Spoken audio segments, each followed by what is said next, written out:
Welcome everyone to the October provider meeting. It is Wednesday, October 18th. It is now 1 p.m. So we are going to get started. And we have a guest who will be joining us today and talking about incentives. Before we get to that though, my name is Liliana Howard and I am your professional development manager. And we have with us today a few of our other Early Learning Coalition employees here. If you would like to step in and say hello, please feel free to say hello.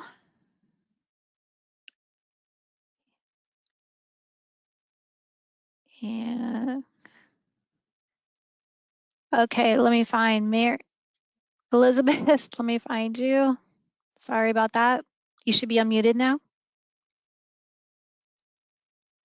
Hi, everybody. This is Elizabeth Diola. I'm the Chief Program Officer. Hope you're doing well today. I got you, Mary. Go ahead.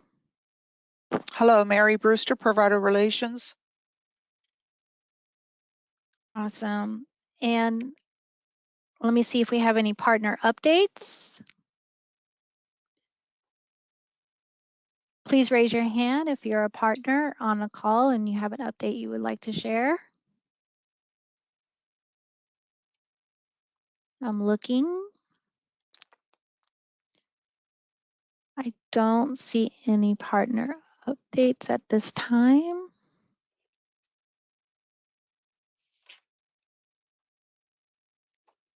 Okay. In that case, we're going to go ahead and move on.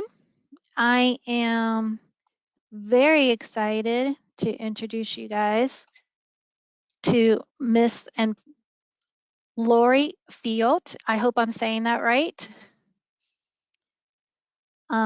Miss Lori, you should be unmuted. Would you like to say hello and introduce yourself?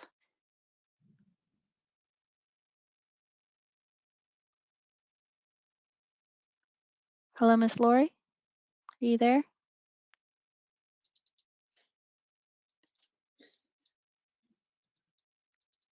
Okay, let me try that again. Can you hear me, Miss Lori?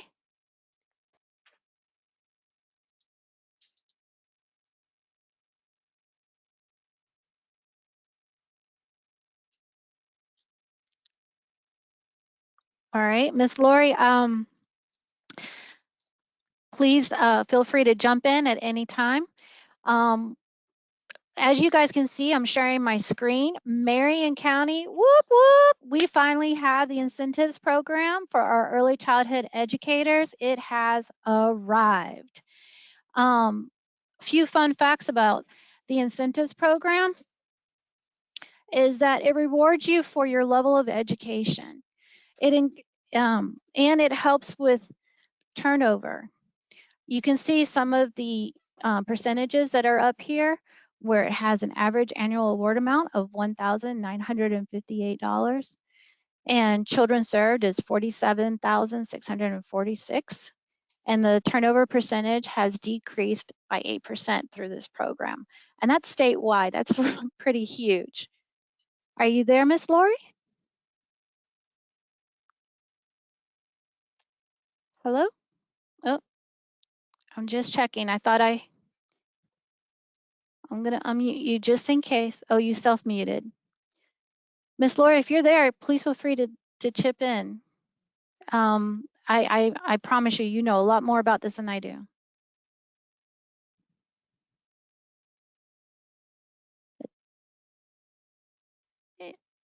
Okay, it's saying you're self-muted, Miss Lori, just in case you're wondering.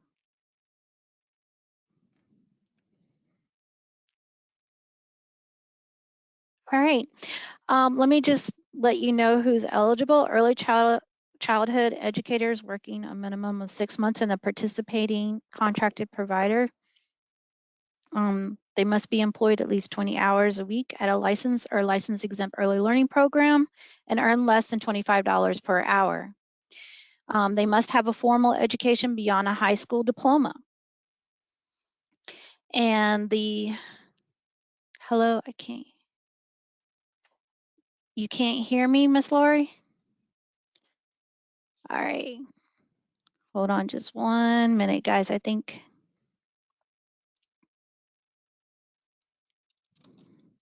Can you talk? It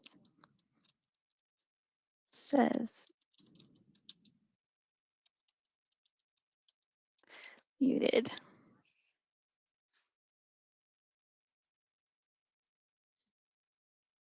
All right. You know, it's all about technical difficulties sometimes. These things happen, and I appreciate your guys' patience. Miss Lori, are you able to talk now? Yes, can you all hear me? Yay, there she is. I'm so glad to have you on. Yay, I'm happy to be here.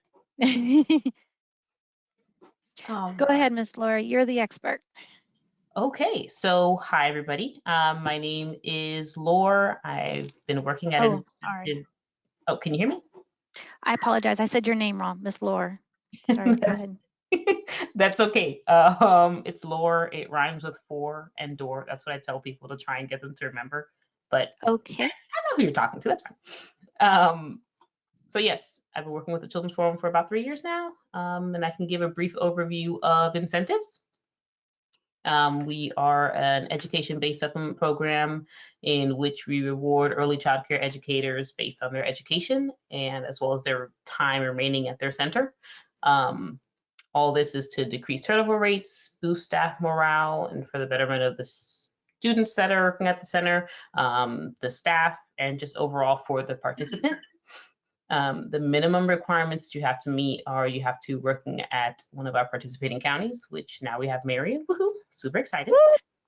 You have to be earning less than $25 an hour, need to be working at a licensed or license exempt center or family child care home, and they have to be school readiness or VPK to qualify.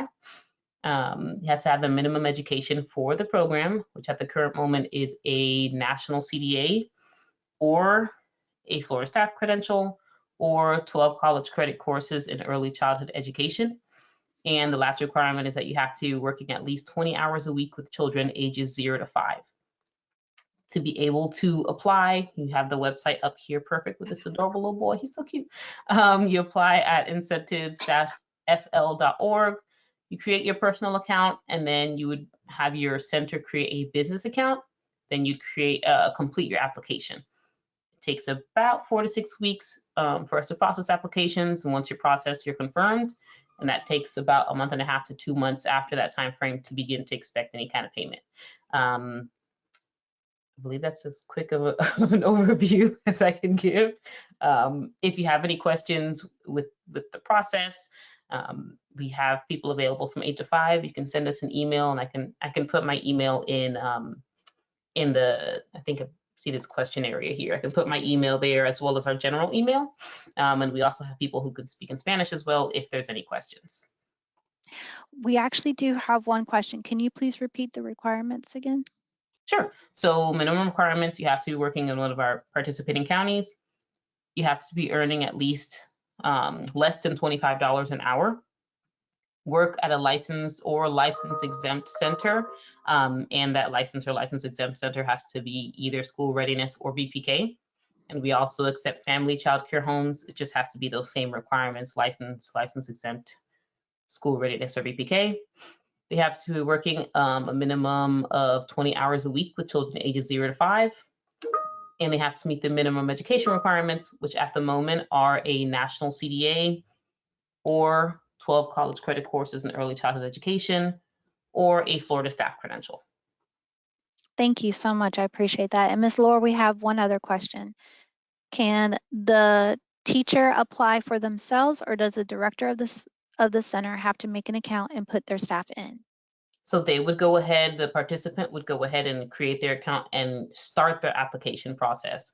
But to be able to select your center, the center has to then have a business account created. So it's kind of a process where they kind of work in conjunction. So the center creates that business account. The participant is able to then select that center, proceed with their application, and go from that point. So the participant can start it, but it has to be both the participant as well as having that business account. Both of them have to be created. Okay, Yes, ma'am. thank you. And just to confirm, the person has to be working at the site for 6 months before they qualify, is that correct? So they can apply the moment that they get to that center. Let's say if they start working at the center tomorrow, they can, but they won't be able to be confirmed for employment until they've worked in that center, yes, for that 6 months. Okay, thank you so much. Yes, ma'am. All right. And if you want to put your email address there, I'll share it with everyone. Sure. And can a director apply is the other question we got. Yes. Yes, ma'am. A director could apply. Awesome. So I'll go ahead and put my email address as well as our general email as well. And I'll enter it right now. And I will be sure to share that with everyone. Thank you so much. Yes, ma'am. And I also brought up if there's anybody that speaks Spanish, I can also give that a bit of information in Spanish as well. But that's just up to you if you guys have any time for that. Always have time for everybody. We try. So if you want to put that in Spanish too, I'll send that out as well. Okie dokie. Thank you so much. Yes, ma'am. All right. All right. And I think that covers all the questions for incentives. I just love that guy with his little tongue sticking out. It's so awesome. Super cute. Yeah. Okay. And our next on the agenda is our very own Mary Brewster for VPK updates.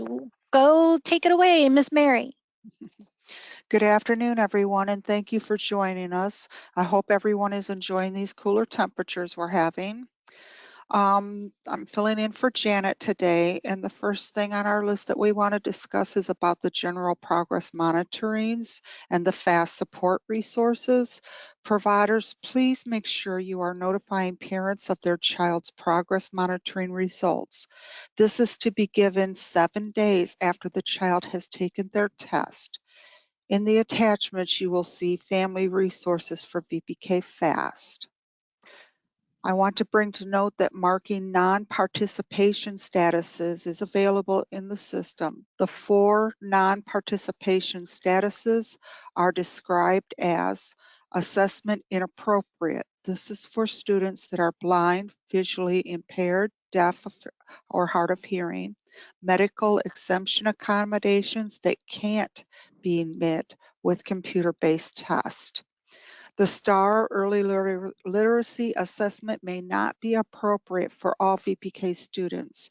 If you have a student with an individual IEP plan or a 504 plan and the VPK program administrator determines this assessment will not meet the student's needs, the student should receive a non-participation status of assessment inappropriate. The next status is failed practice. This is for students who failed the practice items after 3 attempts. The STAR Early Literacy Assessment practice items should be administered to all VPK students unless the student has been given a non-participation status. Inappropriate and students should be given at least 3 attempts to pass the items.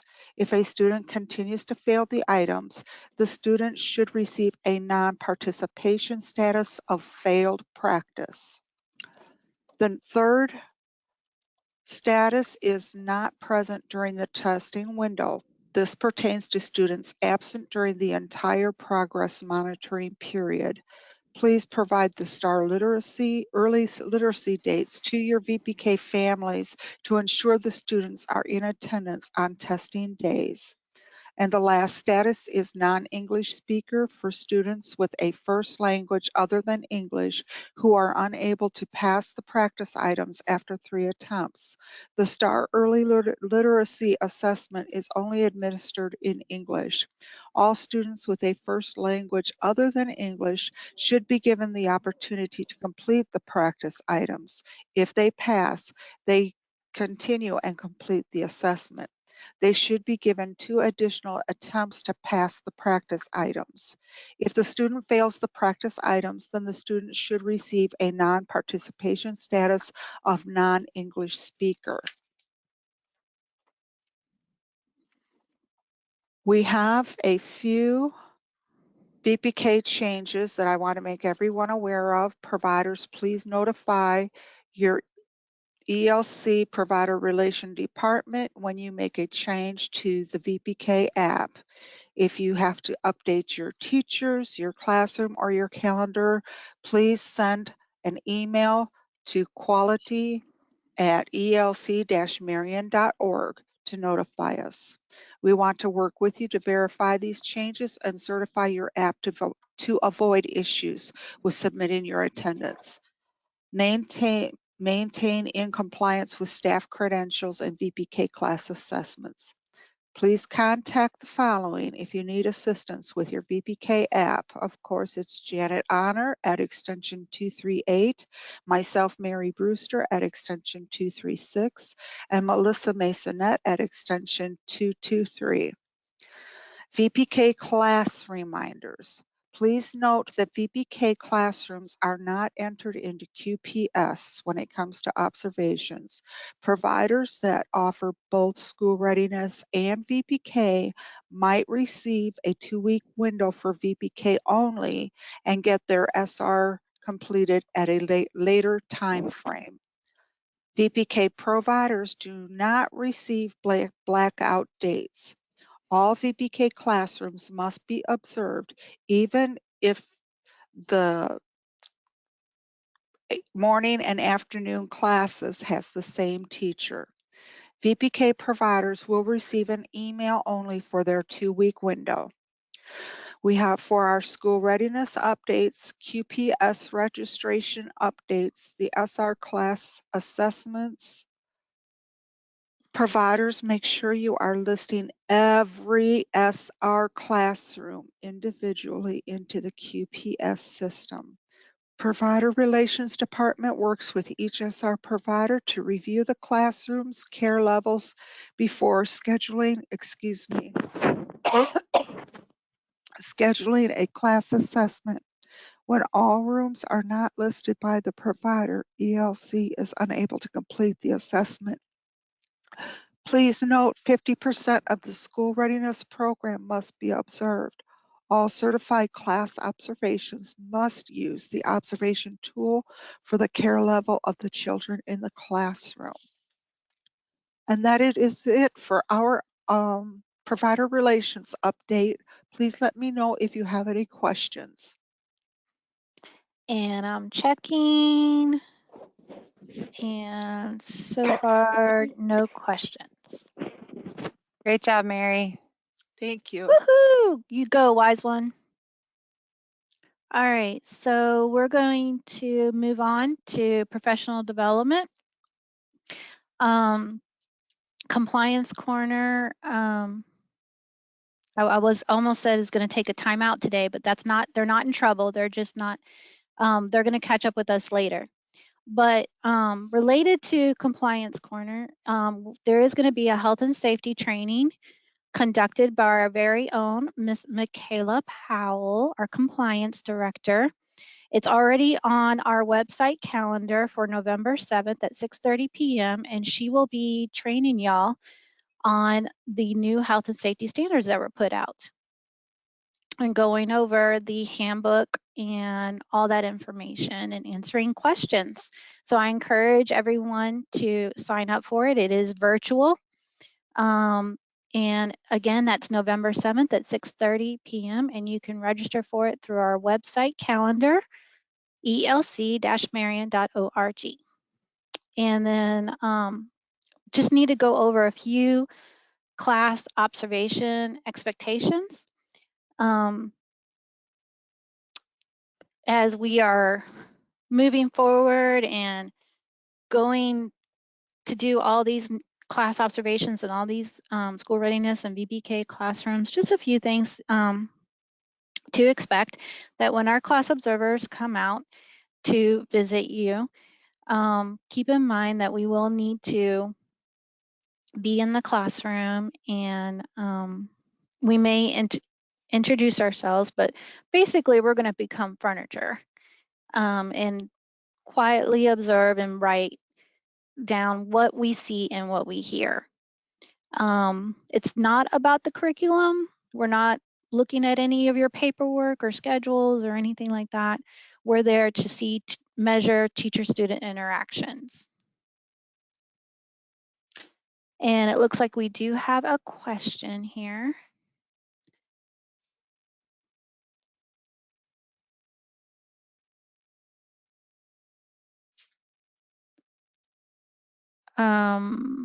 Carrie, I'm gonna have to get back with you on that one.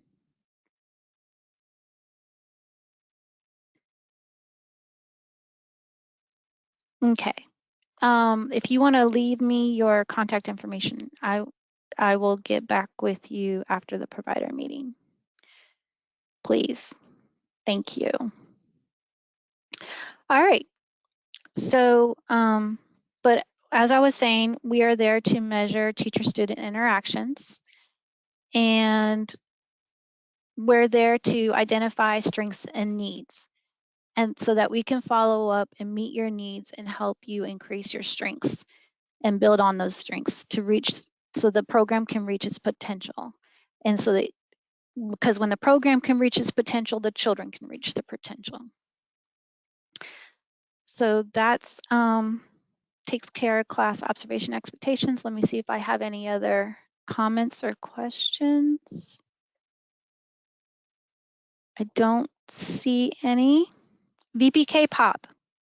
I would like to take this opportunity to introduce a brand new member of our team, Ms. Annie Boyd. I don't want to put her on the spot, but she is going to be working with our providers who are identified as VBK on POP providers, VBK on probation. I'm going to be training her next week, and I am so blessed to have her. And we'll be working together to get our POP providers taken care of and finish up those quality improvement plans. So that's the update on that. And now we have, oh, I almost forgot. Teachstone trainings. Teachstone trainings are now available. There is a flyer available in the packet. And I also have this flyer available with a QR code for those of you who are QR handy. These are provided by Teachstone in partnership with the Division of Early Learning. You can use the QR code, or you can log on to the website that's on the flyer in the provider packet. These trainings are free and virtual, and you'll log in and pick what time works best for you to get those trainings. It is my understanding that I will be receiving materials for these trainings very, very soon. So you will be able to contact me and get the materials for those trainings. Any questions?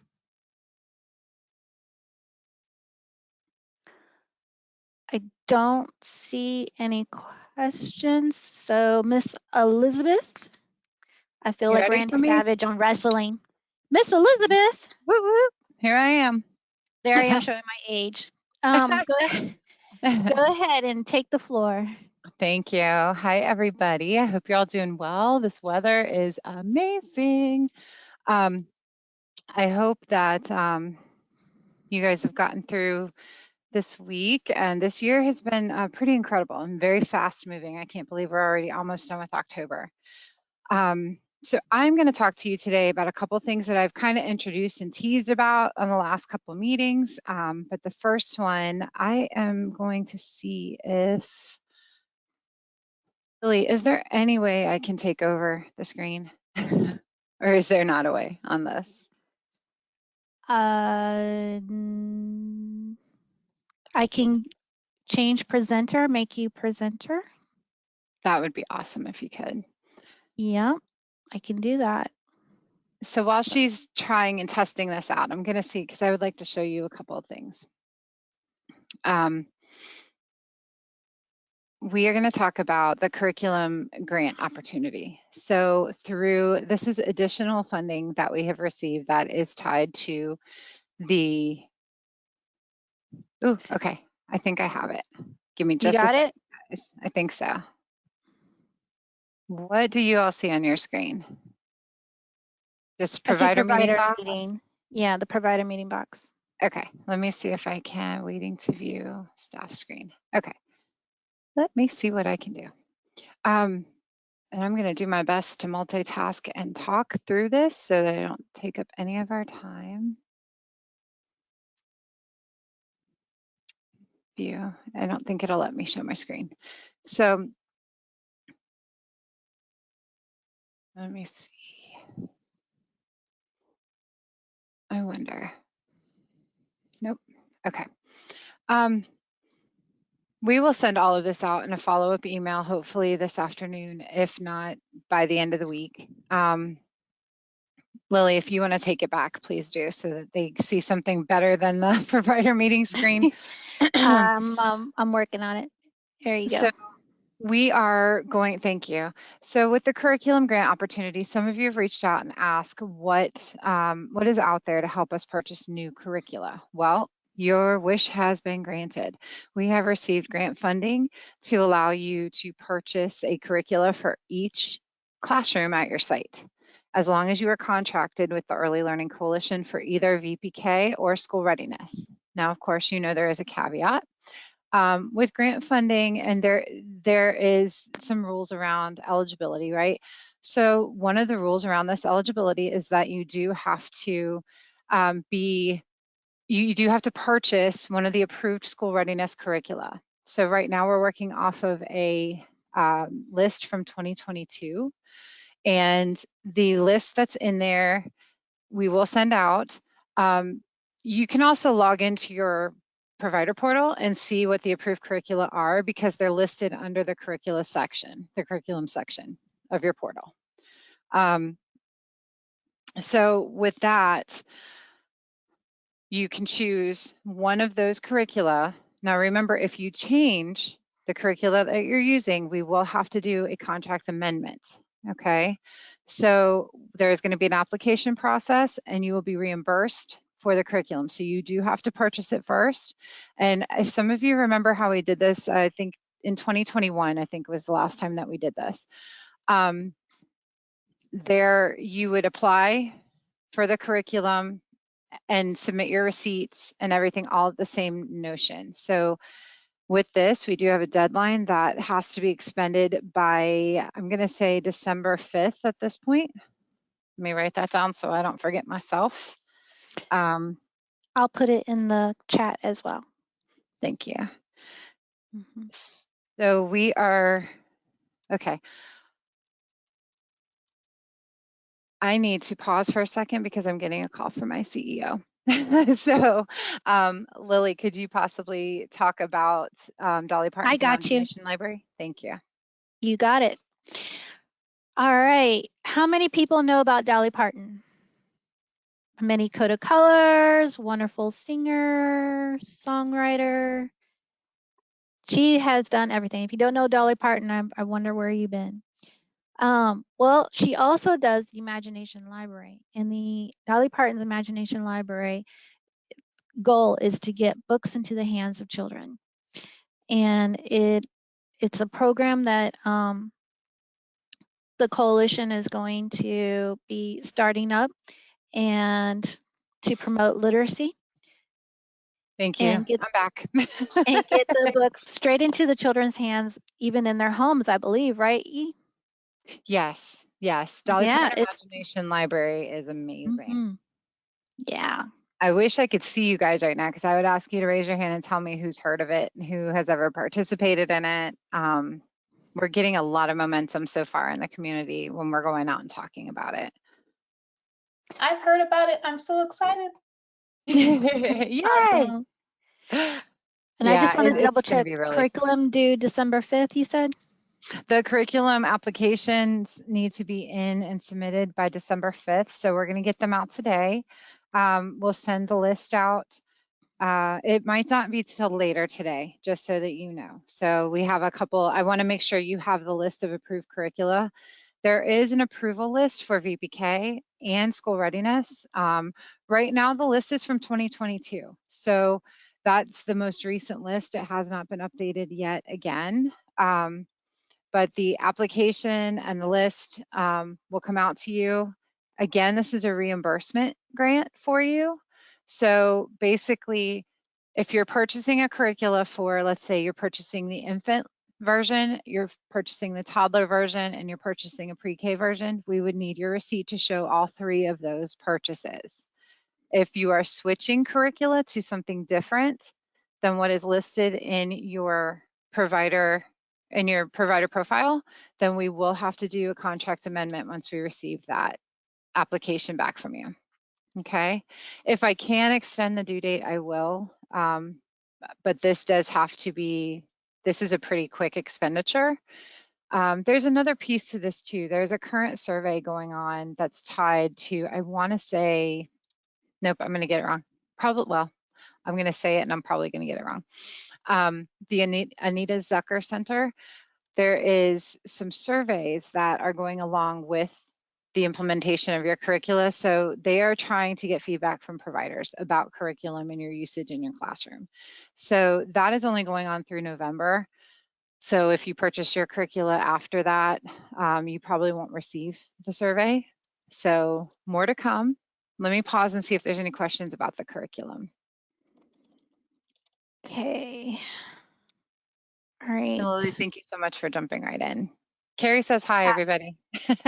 Hi, Miss Carrie. All right, so that should have been sent to everyone, the information. Do we know the expected date for a new approved curriculum list? I do not. I researched that actually today before our call to make sure I had the most current information to give you. And there is an approval period, and it looks like they're going to be amping up to do that pretty soon. I do think it's every other year, though. Okay, and I'm sending you the next question in Teams. Perfect. So there, at this point, there is not a max reimbursement limit. We do have some generous funding availability here, which is why I'm saying you can purchase one per classroom. We do have to justify your classrooms though. So for school readiness providers, each of your classrooms should be listed in QPS so that we can verify those classrooms exist. And for VPK providers, it would only be the active classrooms that you have an application on file for. And let me see, we are a VPK only provider. Can we purchase curriculum for our other classrooms as well? Probably not at this point, because this is to support those that are serving those school readiness children. So, sorry, I got a second question right in the middle of that sentence. So I'm gonna say at this time, it will only be for the classrooms you are contracted with the coalition to serve. If we have additional funding though, and we are able to open it up, I will let you know. So the other question is it per age or per classroom will be reimbursed? Per classroom. Per classroom. Well, and actually, let me ask a follow-up question for you so that I'm more informed. Are you using multiple, I know Family Child Care Homes you are, but are you using multiple curricula per classroom for different age groups? I would love feedback on that if you have it. If you can put some information in the chat box. Hi, Miss Sosa. So, I mean, if I can understand it and justify it, now for our family childcare homes, you are probably going to need the family childcare home version of the curricula if that is offered. If not, we can talk about options for you. But I do understand that you need multiple different options for age groups. It looks like we may have a question from Aaron Angelotti. Aaron, it Okay. says you're self-muted, but I see your hands up. Can you hear me? I can hear you now. Welcome So if back we, from Placey. hey guys, Dash Hi. is back. If we have 5 VPK classrooms, we can buy 5 separate curriculums, so those curriculums can stay in the classroom instead of us sharing them like we have been doing. Correct. Yes. And Correct. when is the deadline? So the deadline to receive for you to purchase your curricula and us to get right now and us to get your application with the receipts, we need the application and the receipt, would be December 5th Okay. at this point. If I can extend it, I will. But right now, plan for, that way you can start conversations with your vendors, especially if you're purchasing 5. And then that way we can make sure that we get you covered for all of those. Because some of the vendors, and with this, please note too, the whole state got this funding. So if you are looking at a certain vendor, you might want to make that phone call this afternoon and say, give me a quote and let me get started, because the last thing we want is for you to miss out on this opportunity. We don't know when something like this will come again. Okay, let me look at my questions. We use creative curriculum because could we use it to purchase supplemental studies for the curriculum? It would only be what is available on the approved list. So we have to stick with what is included on the approved list. So if those pieces are a part of, and we can justify it, I don't have any problem with that. Is Frog Street on there? Frog Street is this for VPK? Yes, ma'am. Let me get my VPK list up. I had it up. Okay. For VPK, Frog Street Press Pre-K 2013 edition. And that's also very, very important, is that you look at the editions. We had some previous editions and then they get updated. So now you have, and I think the most current one I see on the VPK list is from Investigator Club. And that spans editions. It goes all the way to 2023. So let me see here. Okay, that was just an internal question, so let's see here. I got another one. Did you see the one that said we use a creative curriculum? Yep. Yeah, Okay. they wanted to purchase supplemental studies. As long as we can justify it, I don't have any problem with that. Okay, and then I'm understanding that some providers are having trouble getting to the incentives email. Did you guys receive that information about LOR in the questions box?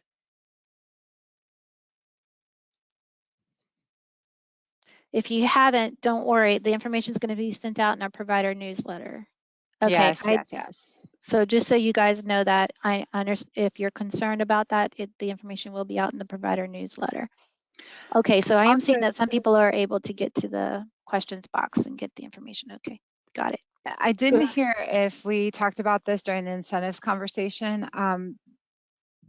Please know that we are able to go retroactive to July 1st. So as you all are looking at who has received their degree and things of that nature, and you're looking at those eligibility pieces, we're able to go back to July 1st of 2023 for that, for the incentives program. Ooh, I like that. I do So- too. I couldn't remember if that got talked about earlier. It did not. I'm so glad you mentioned it. If that's Okay, fine. so there I is forgot to mention that part. I apologize. I was going to post a scale for incentives, if that's okay. That would be great. For it. Okay, Thank you. Okay, and then we do have another question. Is there somewhere we can find the funds available for reimbursement? I need a little more information. Are you talking about the funds available for reimbursement for curricula? It was an award, a grant award that the coalition received from the Division of Early Learning. So we have a lump sum, and then we're able to then put out the application to you all, and then we work off that lump sum to pay it down. So Yes, ma'am, that's correct. And here we got, I'm trying to get it to paste E, but I'm just gonna have to say it out loud because it's not pasting. okay. Would our annual membership with Funny Daffer be considered for reimbursement for the curriculum? Let me look at the list and see what it includes. I'm looking at the list right now. Please know we will send this list out, the same one that I'm looking at. Funny Daffer. Funny Daffer. That's a funny name. Let's see. Oh, now it decides to paste.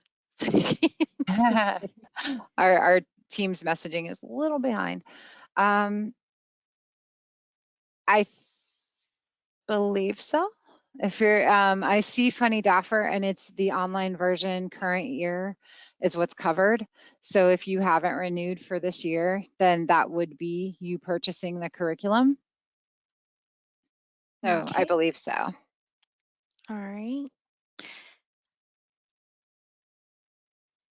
Yes, Ms. Sosa, one per classroom. One per classroom. Yep. Okay. And that finishes us for questions for curriculum. Awesome. Okay. Let's see here. What And I do have your ARPA handout when you're ready for that. you? That's Mhm. awesome. So I just lost it. Let me see. You want me where to- we're at. There we Are go. you, Okay, so you have, I'm not sure which, the early learning discretionary grant. I'm not sure which handout that is. So you can pull it up. I'm going to ARPA follow round your 2 lead. expenditure survey? No, that's not this That's not the one you want. You want the other No. one. I don't know. I don't know which one you're talking about. So when I'm talking about the early learning discretionary grant, what I want to talk about is we have a new, not the survey, hold on. Sorry, we have so much information to give you, and it's overwhelming for us, and I can only imagine what it feels like to you all. Let me get back. I've got like 4 different programs open, so I can talk about it.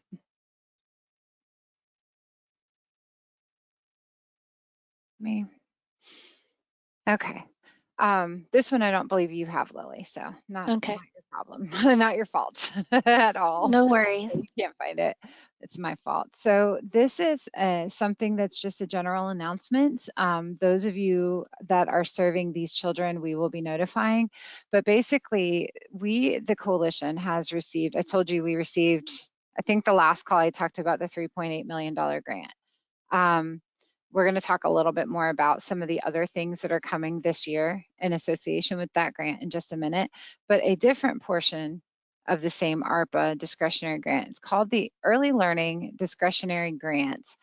And for the love of acronyms, it's ELDG. This particular funding has been reserved to assist families and parents who are experiencing homelessness. The funds received will be used to offset parent differentials for our parents who are experiencing homelessness and have been placed into childcare with a homeless referral from one of our referring agencies. So for those, we have 15 childcare providers out there right now who are serving 23 families and 32 children who are eligible for this opportunity. To summarize what that means is that the coalition will be covering 100% of the parent fee and your differential for a set amount of time for these families. So what will happen, and we're still working out some of the details, but I wanted to tell you this now because it's going to roll out pretty quickly, that you're going to be seeing a different kind of reimbursement for these particular children. So it doesn't impact a whole lot of our childcare providers or families at this time, which in a way is a good thing, right? That means that we don't have as many people homeless currently as other places do. So we want to help these families as much as we can. So there is a set amount of funding for this. The grant fund opportunity is available. I believe we just got the notice of award, so it's going to happen pretty soon here, and it's going to go through June 30th of 2024. If you are one of the 15 providers who is currently serving a family, and it's under, for those of you that are familiar with your funding codes, they are BG1 Home, HOME families. So when you see that placement, if the code by that child's name is BG1 Home, they are the children that will be receiving that funding. So right now we're trying to determine who the best contact here at the coalition is going to be for you to work with for if you're one of the 15 identified childcare providers that currently have these enrollments. And if you receive one of these enrollments and you take on one of these families at your site, you would fall into this same grant funding category. Let me pause and ask Lily if we have any questions. No questions at this time. Okay. So once again, just to summarize this, those of you, the 15 of you currently who are serving these families will be contacted by one of our staff. I'm not sure who it's going to be quite yet. It may be Latricia or one of her team in family services to talk to you about paying your differential for these families, so that the family should not be responsible for any fee from basically whenever we kick this off, which will be very soon. Probably, I'm going to say we try to do things by the beginning of months. So I'm going to say generally maybe November 1st through June 30th of 2024. So that will be hopefully a huge blessing that will allow parents to divert any funding they were putting towards childcare, towards stability and their home safety and things of that nature. So this is a really good use of the early learning discretionary grant funding. All right. I do have a question. Yes. So all of the funding for these students would, hold on. All of the funding You want to for paste? these, yeah, I'm doing it. It'll be here in 4 minutes, but it's okay. No, I think we're doing better than that. There we go. Okay. So all of the funding for these students would come delayed because currently we collect the differential weekly. So essentially you would receive it with the reimbursement every month. As we contact you though, I think that is a conversation we need to have with you, because if you guys will recall, join me in the Wayback Machine for a minute. When we did the funding when COVID first came out and we funded our first responders, Latricia Sims and I placed 704 families with you all, or children, I'm sorry, children. It was 400 and something families, but 700 plus children with you all for a matter of time.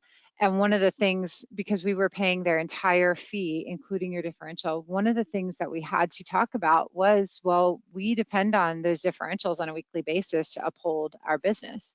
So when we contact you to talk about this opportunity for these select families, it's not a lot of families right now. That's the other thing I'd like to keep in the forefront of your thoughts. It's 23 families across our entire community at this point right now.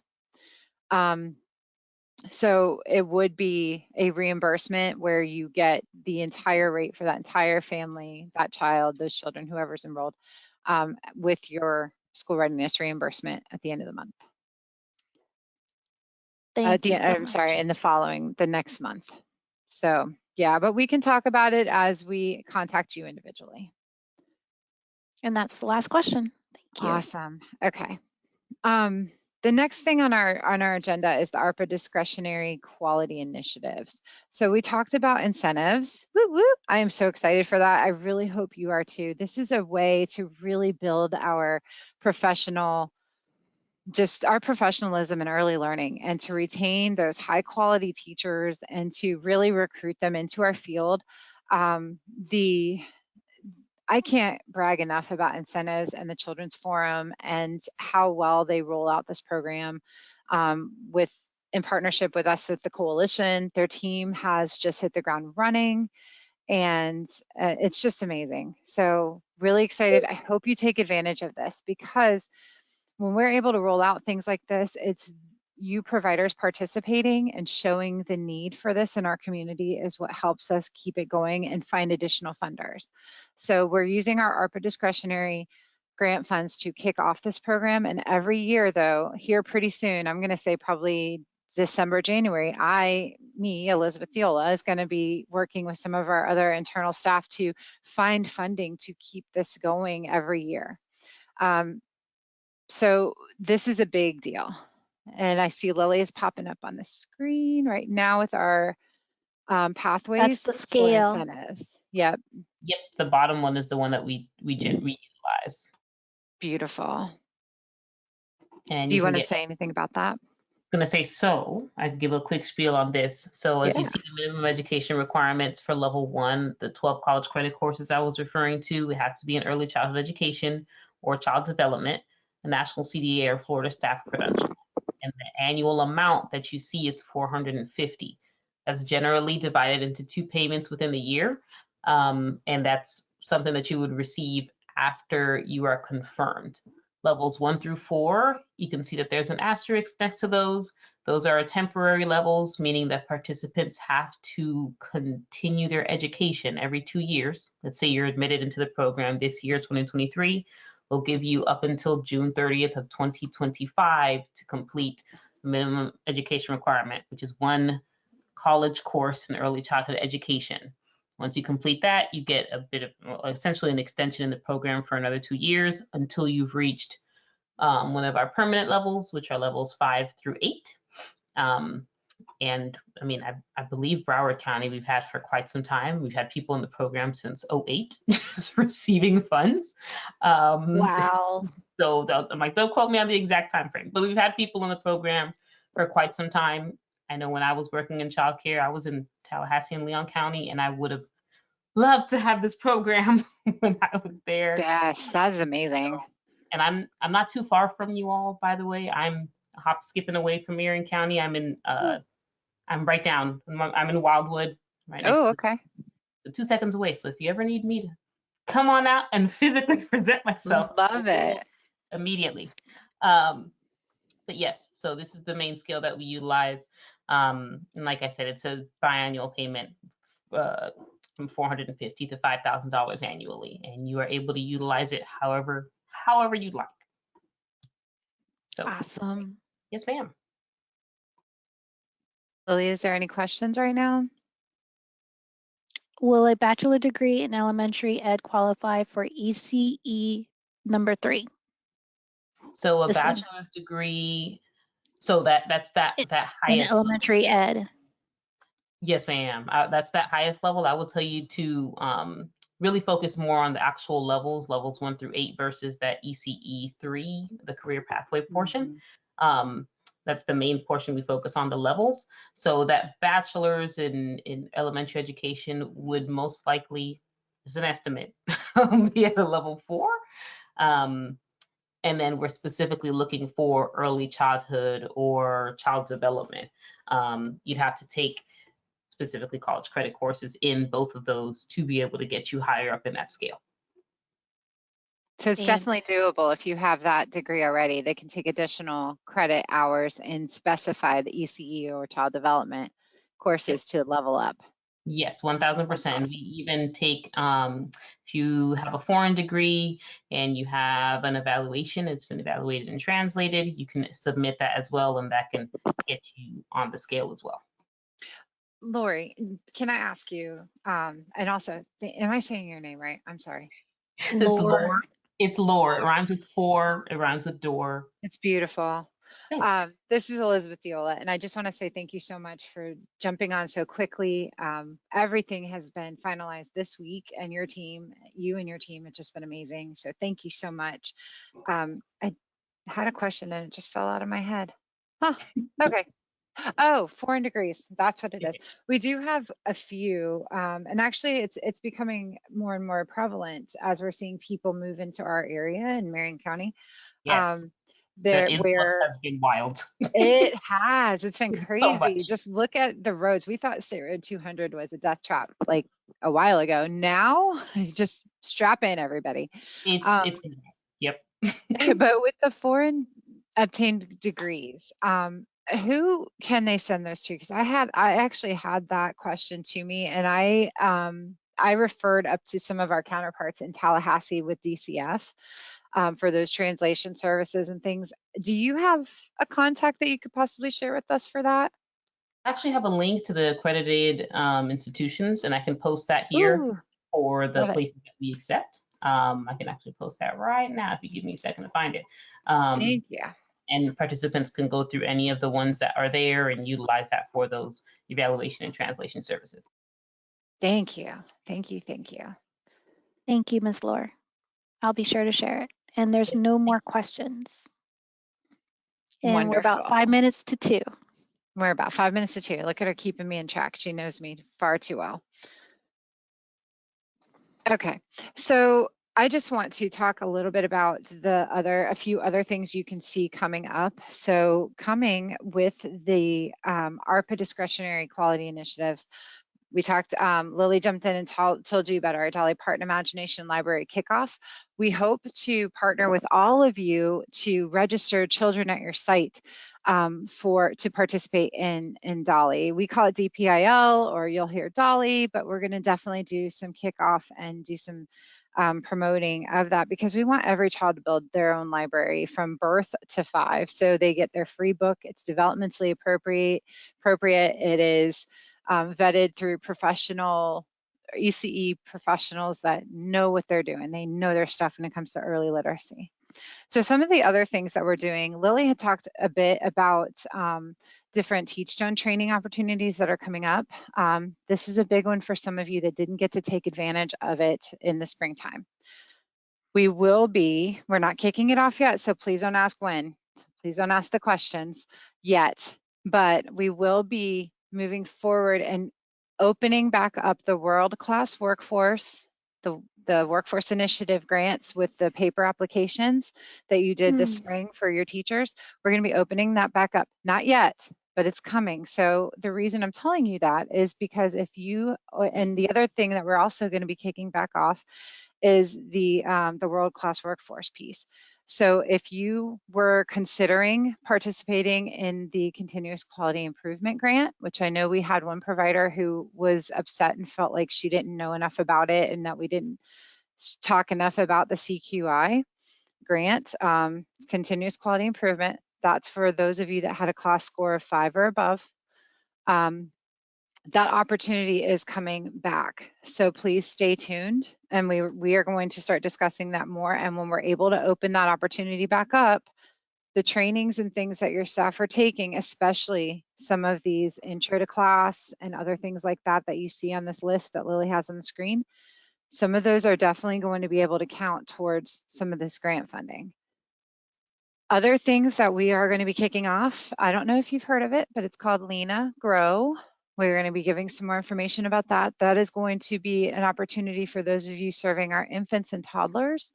It is an opportunity for data gathering about interactions between teachers and their babies.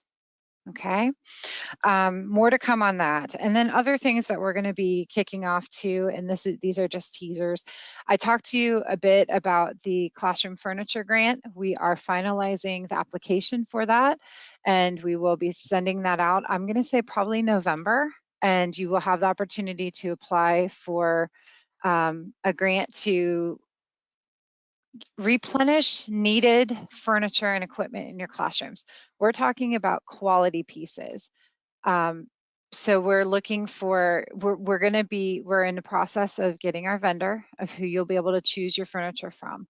We're talking about developmentally appropriate pieces, chairs that are the right size for your 2-year-olds. No more tables that have bucket seats in them that cut off circulation to infant legs, things like that. So we're looking to help you really get quality pieces for your classrooms that are going to last you a long time. I've said it 100 times, we never know when this type of funding is going to come back around again. So we want to make sure we are using it for quality materials for your classrooms. It's going to last you a while. Okay, Any we questions? have, I just put the link for Lena Grow in there in case you guys are interested in more information on that. Miss Erin, Miss Erin's Frenchy wants to be the official mascot and take part in the Dolly Parton Imagination Library. I love it. And Her name is really Dolly. That's why she's qualified. I Okay. think she is qualified. Okay, and then Miss Lisa, I'll get back to you on your question about the 22-23 FAST VPK student results. And then there was a question of, oh, see, Miss Bonnie, are you talking about the CQI? Because your question is only for centers with 5.0 or above. That was the CQI grant, and for the other one, it was the child.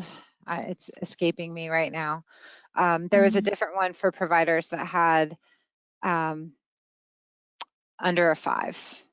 I can't see it right now off the Okay. top of my head, but we will put that more out to you, and it will only impact you if you did not participate in the springtime. If you've already participated in that, you will not be able to participate again in the future. You may be able to add new staff that you hired though for some of it. So Okay. there's more to come on that. So stay All right. tuned. I just want to let you know that that is coming. All right, that answered her questions. Thank you. Good. Okay. The other piece is a couple of other things we're going to be rolling out. Lily is working with our brand new staff member, Miss Annie, who's amazing, and I can't wait to watch her train. She's incredible. She did a mini training for me already. So they are working on a new professional development calendar that's going to be coming out very soon, I hope. And then we're going to be working with some of you all to give you the opportunity to develop your outdoor learning spaces. This is going to be offered to a small majority of our providers. The qualifications for an outdoor learning environment is going to be pretty high. We're looking for our providers that are already functioning at that class score of 6 or above. And so as we move forward with this, I'm going to share more information, and I'll be reaching out to those providers that have their class score of 6 or higher to see if there's any interest in developing and becoming a pilot for our community in developing an outdoor learning classroom and being certified in such. Did you know that that was a thing? So Wow. more to come on those things. I'm just going to keep giving you teasers as we start rolling stuff out. The last thing on our agenda, and I appreciate just a couple more minutes of your time, is the ARPA expenditure survey update. Now, Lily, I think you might have that one. I do. Would So you like there's me to been bring it up? if you could, yeah. There's been a lot of questions about this. The deadline is This one? looming. Yes, perfect. Thank you. You're welcome. On Monday, October 2nd, we received this email from one of the DEL staff. On October 4th, the EFS, when you see EFSM, that stands for EFS mod. You guys refer to it as your provider profile typically when you're talking with us. Lily, could you scroll down just a little bit? There is a Absolutely. survey in there for your ARPA round 1 and round 2 expenditures, and the coalition has to go in and approve them. I know that some of you have had challenges, but we are coming up on the deadline of October 31st for both of those to be submitted. So when we send out our follow-up email, we'll send these instructions with it. The survey will be unavailable after October 31st. This is a survey saying how you spent the rest of your funding that you received. We have some providers that have 23 cents that they need to spend. So I don't know what you can buy with 23 cents that's on your budgeted list, but I'm thinking maybe like a pencil. Are pencils still 23 cents? So we'll have to work with those of you that can't get your survey completed, but there is, in this document, it shows you what the page looks like. It should be a pop-up when you log in to your provider profile. So this has been out since October 4th. So if you haven't logged in yet this month to add anybody or terminate or do any attendance or anything, the next time you log in, it should probably pop up if you received ARPA round 1 funding or ARPA round 2 funding. So let me stop and see if there's any questions before we say goodbye. I don't see any questions. Okay. And just a little public service announcement. I will be out of the office until after this meeting until next Thursday. I'll be back. We have multiple team members out on professional development right now. Janet, Latricia, a few others in other departments. They will not be returning until Monday of next week. Miss Lily will be out tomorrow and Friday, hopefully returning Monday, possibly Tuesday. So please, why I'm telling you this is not because I want you to keep track of us, but I do in case you need anything from us. We do still have lots of very qualified staff that can help you. When you're seeking to reach one of us that I just mentioned, it is very helpful if you use the quality@elc-marion email address, -marion.org, sorry. That way it goes to multiple staff, and because the last thing we want is to leave you hanging. So. And one last thing before I let you go. A lot of people were interested in trying to hire new staff. The Marion County Public School System just sent an invitation to partake in their job fair. Lily just put it up on the screen, and we will send it out to you. We just got this last Friday, an opportunity to participate with them if you're looking to hire brand new teachers, or you're looking to, get some of these students that are real passionate about early learning, and then you can train them and help them through with all the training that we have available this year. This is a great opportunity. So if you're interested, this just popped up, and Lily was so gracious that she's put it in the packet as soon as I sent it to her. So that was the last thing. And okay, I lied. One more last thing. I'm sorry, everybody. We had a question from a provider. I had a question yesterday asking, who are you going to for your general liability insurance now? The provider expressed to me, and I cannot remember the name. I want to say it was something with an eagle in the name, but that carrier was no longer servicing childcare providers in Florida. So if you want to throw it in the questions, or if you can share who you found coverage through, I think one of our team members can put a list together, and then we can blast it out later on after we can kind of compile what you say. But that would be very helpful, because from what I understand, there are quite a few insurance agents that are pulling out of Florida altogether. And the last thing we want is for you to get stuck trying to renew a policy and the vendor is no longer here. So, okay, I promise you that is it. Do we have any questions? I'm not sure what "we need kids" means, but I will follow up with that provider to Oh, clarify you need that. enrollments. So you have teachers now you need enrollments? Well, Oh, not we're still teachers. enrolling. Not teachers. Okay. All right. I will catch up with you, Bonnie. And Miss Lisa, if you leave your contact information, I can catch up with you as well. Thank you so much, everyone. Thank you, everybody. Thank you, Lisa. Laura. You're amazing. Thank you. Have a wonderful day, and Bye. bye-bye.